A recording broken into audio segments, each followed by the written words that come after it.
Rowdy Ayyappan சரமாரி வெட்டி கொலை. கொடுக்கல் வாங்கல் விவகாரத்தில் விபரீதம். புதுவை வானர்பேட்டை பகுதியை சேர்ந்த பிரபல ரவுடி ஐயப்பன், வயது 35. இவருக்கு திருமணமாகி 2 மகள்கள், 1 மகன் உள்ளனர்.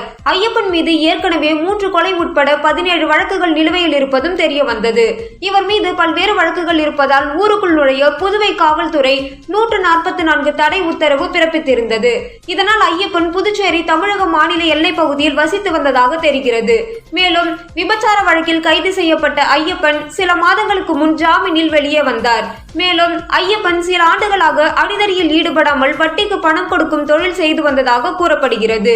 கொடுக்கல் வாங்கல் விவகாரத்தில் பிரச்சனை இருந்ததால் இவரை வெட்டி கொலை செய்து உள்ளார்கள் என தெரிய வந்தது. இக்கொலையில் தொடர்புடைய குற்றவாளிகளின் விவரங்களை போலீசார் தெரிவித்தனர்.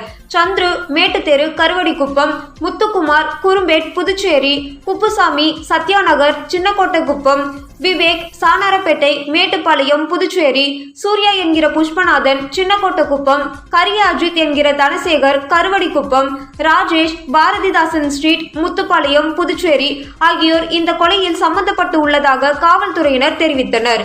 இவ்வழக்கில் சந்துரு மற்றும் முத்து ஆகியோர் போலீசாரிடம் சரணடைந்ததாக தகவல் வெளியாகியுள்ளது.